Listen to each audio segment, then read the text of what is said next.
Déterminer à quelle hauteur on va fixer notre verrou. Ici, en face, plus bas. Je pense que dans ce cas-là, le plus judicieux, c'est de le fixer ici. Alors, je vais mesurer maintenant la valeur mini et la valeur maxi de la position du verrou. Ici, nous avons 89 mm à fond. Et là, 35 mm au minimum. Porter la valeur de 35 qui tombe pratiquement ici au bord du cadre et la valeur de 89 mm. Là, je viens de tracer deux traits ici qui correspondent au milieu de la barrette arrière, donc à l'axe des trous maximum et minimum. Vous voyez ici et là. Avec ces deux traits, je peux donc visualiser la plage dans laquelle le verrou va pouvoir se positionner. On pourra le fixer ici ou plus en arrière à ce niveau-là. Dans ce cas présent, il est judicieux de le fixer carrément contre le panneau et dans cette zone-là. Bien en appui sur le cadre de la porte, je vais tracer pour déterminer la position de mes trous.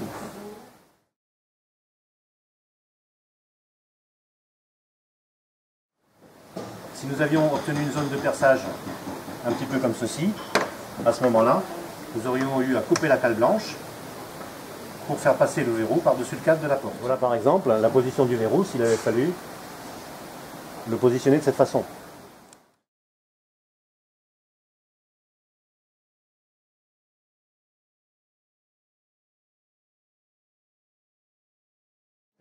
Trois tours rigoureusement parallèles, suivant mon tracé.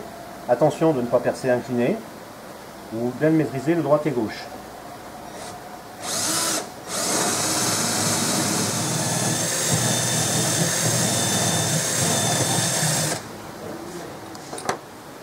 Le verrou sera monté directement sur le panneau comme ceci. J'effectue toujours un montage à blanc avant le montage définitif. Je monte le pignon avec son ressort. On va enfiler le pignon.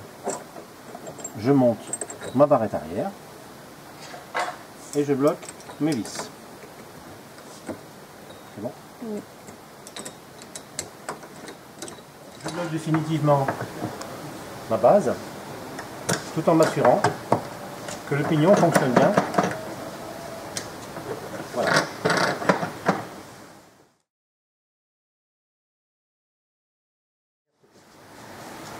Afin d'assurer l'étanchéité, je mets un petit peu de graisse autour des trous.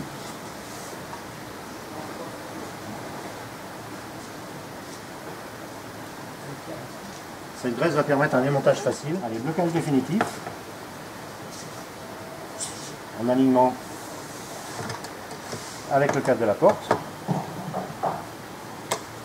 En m'assurant que le pignon fonctionne bien et que le ressort de rappel joue bien son rôle. Juste en appui sur le ressort, la manette vient se positionner ici. Je dois donc couper la tige du pignon dans cette zone. Après avoir coupé la tige du pignon, je viens ici mettre en place ma manette en la bloquant très légèrement.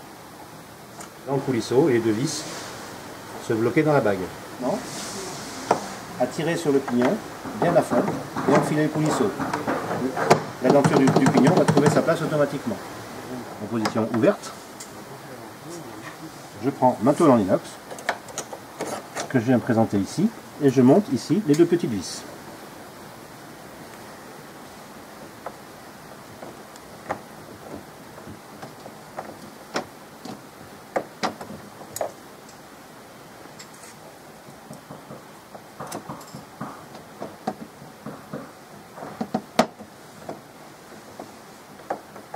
Donc maintenant je vais bloquer définitivement ma manette bien orientée, à savoir manette en bas, verrou fermé, manette en haut, verrou ouvert, comme un passage à niveau.